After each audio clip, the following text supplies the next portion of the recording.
Welcome back to the Encore Audio's YouTube channel. I'm Taper Dave, and this is my channel. You know, I have found a spindle full of sandy beach. It says Sandy B on it, but it is Sandy Beach. He passed some time ago. You can look down in the description. It gives a description of how and when he passed. He was at a step study in his daily morning step study meeting and reading the first step, and what a way to go. Anyways, I found a bunch of workshops and individual talks, the Brentwood meeting. It's my full collection. I hope you enjoy this talk. Have a good day if you want to. I really hope you do. Well, good morning, everybody. We have reached the Sunday morning final hour of our weekend together, and of course, we all are going to have those feelings as we get in our cars and drive away, and a lot of it's going to be, you're going to miss the area and the talks and all that, but you're really going to miss each other. And I'm sure that many of you have exchanged phone numbers and emails or what. And next time you're visiting Dallas or the next time you're visiting LA, just go out of your way to contact your friend. And you've got a lot in common. There aren't that many secrets around. There's a lot of people who are thinking about it. There's a lot of people who are going to get around to it when it's more convenient. But to actually make the decision is rare. And you know it, and I know it. You can just look in your own group and see all the people who have achieved pretty good sobriety and are staying there. And the few that have really looked at our literature and saw where the jackpot was and decided to go after it. So that's why you're a special crowd. We've been following the story theme throughout the weekend, and we get to the final thing, and the title is called History. And of course, the definition of a story is history of something. And, the history of the United States, the history of Peru, you could just go through and find books that'll tell you the history of all kinds of things. But it occurred to me you could take that word and split it, and it says his story. The story of God. And I would submit that all history is a record of the history of God. That this is the unfolding of God. And it's been going on since the beginning of time. And the scientists have been extremely helpful in helping us to understand what the beginning actually was. Up until they made their breakthroughs, whenever it was, 20 years ago, we were stuck with, let there be light. And we used our imagination to light. Well, the lights came on. God reached over, hit the light switch, and there was light. Now we know that it was something the scientists call the Big Bang, where something extremely tiny with infinite temperature and infinite density suddenly exploded. And that was the beginning of God's story for us, whatever, 14 billion years ago. And we've followed it,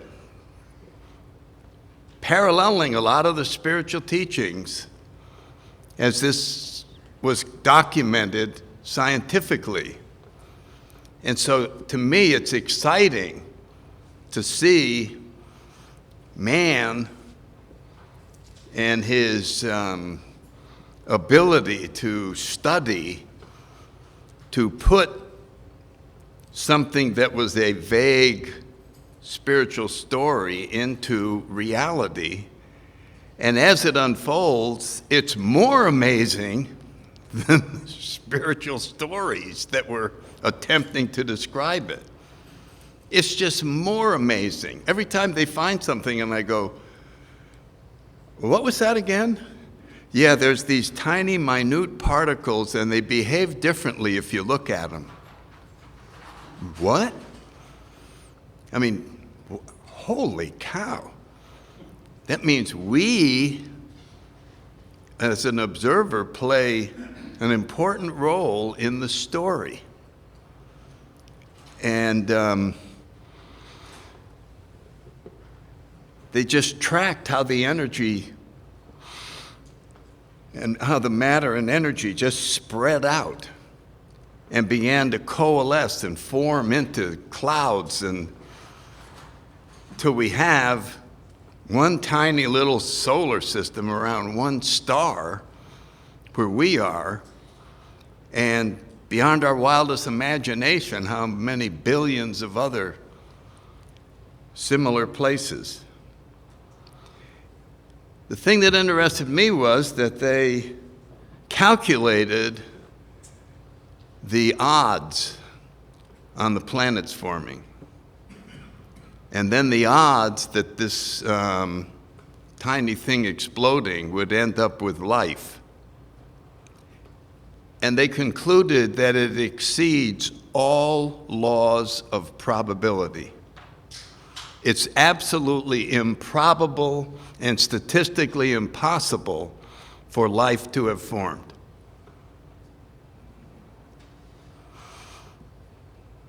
That's an interesting statistic, isn't it?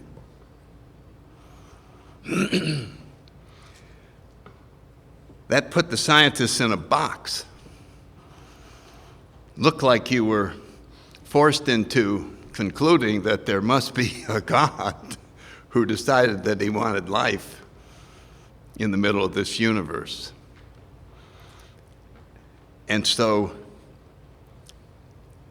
they have postulated that there are billions of universes, therefore statistically it's not impossible in one of them for life to have formed. And I go, how convenient.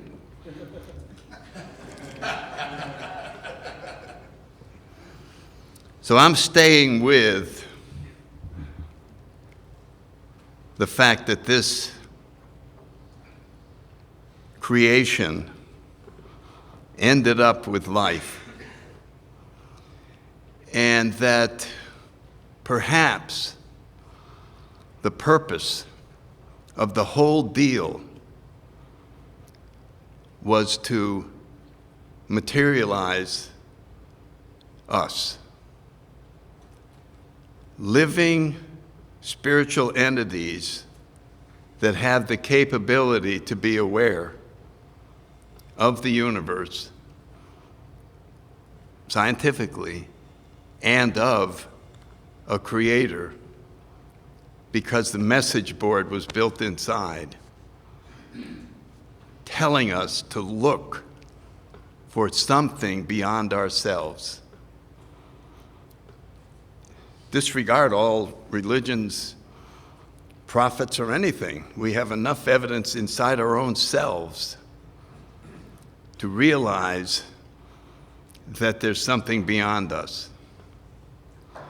And so we could say that the Big Bang happened 14 billion years ago,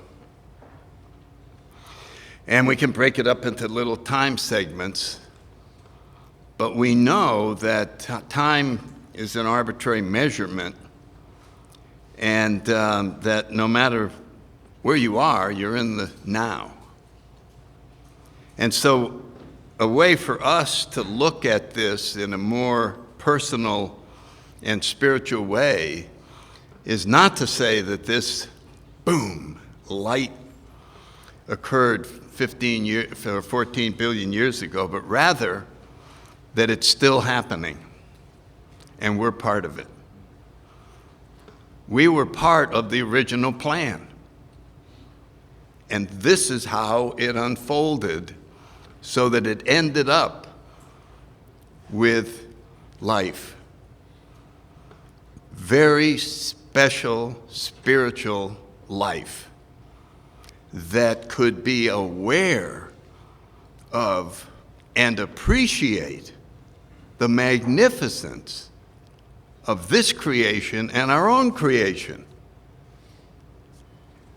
It is,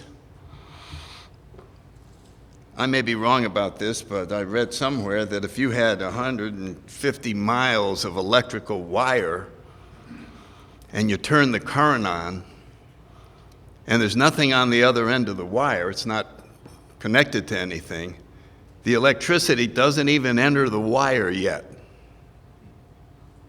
It doesn't travel 1 inch down the wire until there's something on the other end to receive it.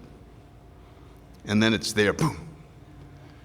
So in order to complete the deal, there has to be something at the other end. If we follow that same analogy into the universe, you could say in a similar way that when a tree falls in the forest and there's no one there to hear it, there's no noise. And if we could say that if there's no observers of the universe, how could you ever prove that it exists? So for it to actually exist, like these particles that behave differently when they're observed, it required an observer of sufficient capability to observe it. And then it comes into being, if you follow what I'm saying. So part of the reason that we were created was to complete the connection and turn the entire universe into something much bigger than it was without observers. So I just see us as one of the most essential parts of God's plan. And we cannot appreciate that from our egos. We can't make the connection. It doesn't travel in until we can establish the conscious contact. And it's in the establishing of the conscious contact that you see a universe that is way beyond what you could see before. You could see the world as you never saw it before. It literally, as our 9th step promises say, it materializes. Do you see what I'm trying to lead up to? But it doesn't materialize until you're ready to have it materialize. You have become in contact with that which wants to show you something. So it took a leap of faith to decide to take this course of action. And the only reason that we take it here in AA is because somebody else just like us said it worked for them. And we heard that he was a bigger asshole than I am. And he's not anymore. Something amazing took place to that guy. I'm not sure I believe all this, but I'm curious enough to try it. And so when we finally did, we were amazed before we're halfway through. It wasn't that, it was just amazing. So we have to suspend traditional belief in order to move on. I go to a wonderful gal, been going there for 15 years. If I don't get massages, my back spasms, she has Chinese medicine, she does all this stuff. And then she does kinesiology. Now, I don't know if you know what that is. So we try to diagnose which particular medicine would be best for me. And so we pick up little jar number 1, and she says, now hold your arm up and resist me pushing it. So she pushes, and puts that jar down, and picks up another one, and then push, she goes, this is the one. And I'm going, hello?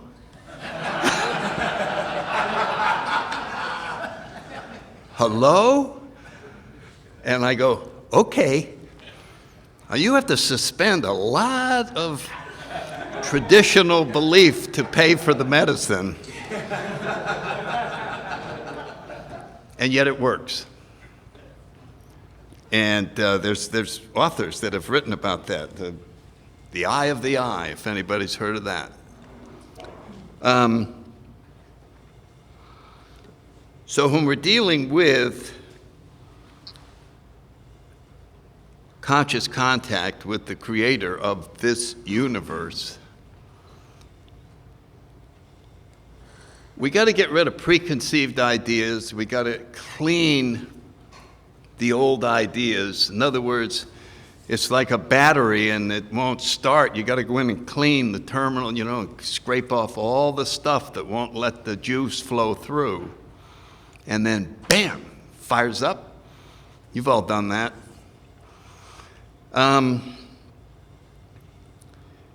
So following the history story, that all history is his story, we move along and get away from the scientists and get down to our little tiny, tiny spot on planet Earth, the alcoholic spot. And we go, well, God came up against the alcoholics, so what did he have planned for them? He obviously created them. Why would a loving God create a horrible disease like alcoholism? Why would he do that? People are dying and they're suffering. Well, the answer came in December of 1934 when another light appeared. And I think about Bill in that hospital room, and I, in my own mind, call that the Big Bang of Alcoholics Anonymous. Because up until that split second, there was no hope for any alcoholics in the world, and there never had been. Washingtonians had some success, but it wasn't spiritual, and it eventually faded out. So in the instant that took place, in one man, you and I, 50 years later, whenever you all arrived, were saved because of that event. Not only did it remove the obsession to drink, but it planted inside of the recipient of this unbelievable transformation the commitment, an unwavering, undying commitment to bring this to every alcoholic in the world. And then the test came up. Well, let's see how big your commitment is. And you read the history of Bill and the early timers. Some of us might have quit in the first month or the second month of helping drunks and nobody getting sober. And thank God Lois said, well, you're staying sober. Sorry to interrupt your viewing. Taper Dave here. Just wanted to take a second to ask you to like and subscribe to my channel. Let me know if you like what you're listening. I've got some very good talks here, and this one's a great one. Just curious, do you think this is better than Zoom? Tell me what you think. And then getting evicted, and we got no house, we got no money, we got no car. Some AA members go, well, come on, stay with me for a month. I'll loan you a car. We could chip in and give you $20 a month. And that keeps up for almost 2 years. And still no big signs of success. And finally they meet Dr. Bob, and we start seeing this very slow, many times it could have gone wrong. If you want to see God, study the history of Alcoholics Anonymous. You will see God everywhere. He's just in there. It's just, there's too many coincidences, there's too many shutting down of the ideas that they thought up. They were instruments in saving your life and my life. And once again, we could look at this as Bill's Big Bang happening 77 years ago, or we could say it's still happening. That burst of light in Towns Hospital has continued to this day being transmitted one alcoholic to the other. And I submit it's the same energy that arrived in that light. And it comes into me, I'm in the darkness. Some other messenger who has received this light comes over and touches my hand, scrapes away all the stuff that won't let the electricity flow, and now I have light. And I'm no longer in the darkness. This is not new light, it's the same light. It's as if we had one candle and we just kept passing it around, lighting people's candles. That helps me see that it's all happening in an instant. But we can conceptualize it better by spreading it out and breaking it down in little chunks and looking at it and all of that. And so you finally have 1 year of sobriety, and then you have 2 years of sobriety. But when you step back, the light was turned on and it continues to burn, and it burns timelessly. And we don't need time. We don't need to celebrate an anniversary. But we do that because it helps new people. It helps people who are thinking only in material terms to deal with it. But as you move on, you will see that I didn't plan my life. It just happened. I said earlier, Alcoholics Anonymous is a happening. It suddenly happened, and it's still happening. That's it. It's still happening. One of the terms that Bill uses in the Big Book, he's so wise. He has many names for God. Power greater than yourself, the higher power, spirit of the universe, the spirit, the creator. I like, in terms of the weekend that we have here, the great reality. Now, isn't that a great one? So you can say, well, I had all my stories and that was my reality. I want to move to the great reality. So that would be synonymous with the fourth dimension, whatever you want to call it. We're leaving one reality for the great reality. Let's not screw around with these low-level realities. Let's go to the great reality. Well, we have to be willing. This is why the program is so hard. And it's going to sound funny in here. We have to admit that there might be a greater reality than mine. And even if you're lying in the gutter, you don't want to relinquish and acknowledge there could be something greater than your reality. Mine's the greatest because it's mine. Can you feel that? Can you feel it? Look, you could be out of the gutter. And that's too big a sacrifice. I got to give up my reality. Just to have a nice room and meals and be happy. And boy, you're asking a lot for me to give up my reality. And so it's important, if you're sponsoring people It's important in your home group to introduce history. If you want to advance the spirituality of your group, yourselves, the people you sponsor, bring history in. It helps us see God because that's His story. All history is His story. We had a meeting up here in Tampa. Some of us in this room go to it. And this is how it happened. You'll see that it was not planned. A meeting got too crowded. People were sitting on the floor or around in the kitchen trying to listen around the corner. And a small group decided to start an overflow meeting just so that the people who came to that meeting weren't sitting on the floor. That was the only purpose of starting it. And there was probably 7, it was mostly gals. Melanie, Mike's fiance back there, decided to do that. And they had met once, and then I said, well, I think I'll go down and be with them. I'd always like to be in the ones that are starting up. And they were meeting outside. And then after it got a little hot and bugs and this, they said, why don't we find a room? So they found a room. So we had a meeting with about 6 people in it. And it was a discussion meeting. And somebody would go, okay, well, let's talk about step 2. Okay, well, we could do. Hell, in 35 minutes, we were through. Everybody talked.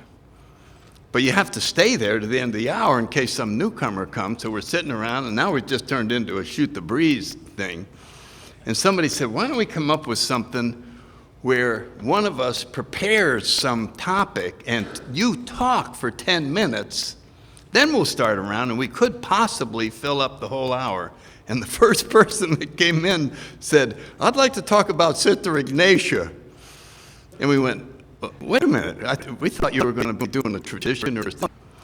And I don't remember what year John Milton wrote Paradise Lost. Somebody here probably does, 1700 or, is that close? Okay. And it is a great narrative about human beings and heaven or hell, or awakened conscious contact versus conscious separation, which is a description of hell. And there's, as you read it, you realize that the only people who are in hell are people who choose to be there. They absolutely choose to be there. That's their choice. And they live in mansions. And they have everything they want. They have light years of yard. It's just amazing. It's just, but they're all by themselves with everything they want. And they're miserable. Because all suffering comes from separation from God. And they go, look, get rid of these mansions and 10 light years of yard, you could be with God. Let me think about it. Remind you of this chapter of the agnostic? Die an alcoholic death, live on a spiritual basis. And his punchline is, this is the struggle, to reign in hell or to serve in heaven. Do you want to be in charge, or do you want to be a servant? I don't hear any answers. Do you feel it? I want to keep holding on. I'm the storyteller. I have all these stories. This is who I am. I write my own script. So what exactly do I have to give up? Well, you have to give up all your stories. Not only that, you have to give up all your costumes, all your masks, all your disguises, all your wigs, all your shoes. Not only that, you have to give up the key to the costume locker. And you have to give up the key to the script locker. Can't go in there and pull a script out. You have to give up your opinions. You have to give up your judgments. You have to give up your politics. Most of all, you have to give up your right to yourself. Because you never belonged to yourself in the first place. I think what an order might be appropriate response. And so we find voices popping up when something like that is said. Give up your right to yourself. 12 and 12 has my favorite reaction to that. And it starts with sort of a country term. Shucks. Everybody remember that? Shucks. If I do that, I'll be a non-entity. I'll be the hole in the donut. That sounds so attractive that we postpone it. Okay, I'll give up the key to the script locker, but I'm going to keep the key to the costume locker. I'm going to make a compromise. I got to keep a couple of stories just for old time's sake. No, nothing's going to happen. So let me know when you would like to sign up for the hole in the donut. And get rid of everything else. If you were in Vegas, it would be all in on the hole in the donut. All in. So, to make it easier, Far Corners has arranged, at great expense, to help you see through the hole in the donut. So I want you to close your eyes and imagine that you have a donut in your left hand. And you're going to bring it up to your left eye. And you're going to look through. And I promise you, this is what you're going to see.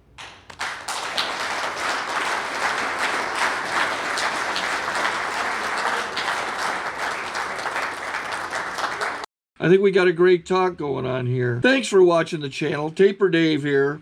Just curious, do you think this is better than Zoom?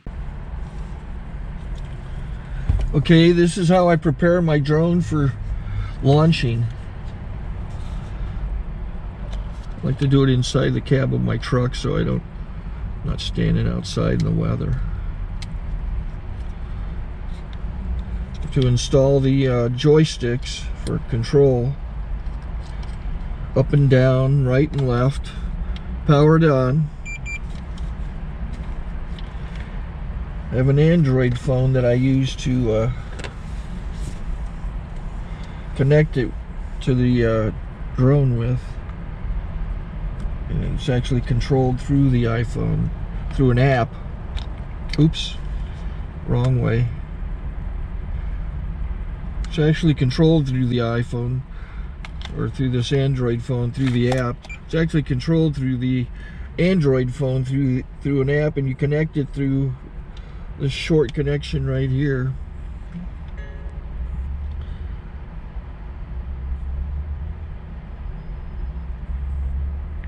Remote control connected.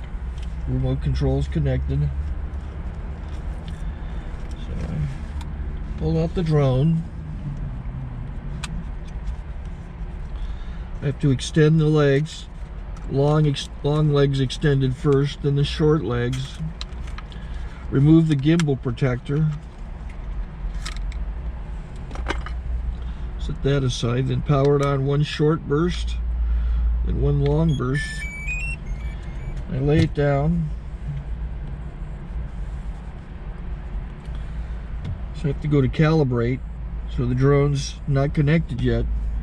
It shows you here as this drone gets disconnected, even though the remote's powered on. So the drone has to establish it's connected. So I go into the app to calibration mode. First I'll calibrate the remote controller. Start calibration. Out, in, oop, out, in, up, down, and then this little wheel is to control the gimbal. So it's calibrated. Go to gimbal calibration, start calibration, and then it calibrates the gimbal. I don't know if that shows up. The gimbal's moving all over the place. Changes, you can see it on the video. And I'm calibrated to take off. It's acquired 7 satellites at the moment. There are 26 satellites up in the sky, which it has to acquire before you can take off. So it's connected. It's got enough satellites. This is white. I can go to press this little arrow button, swipe right to take off, and it would start the motors if I slid this to the right. But I'll wait till I get outside. Don't want to do it inside.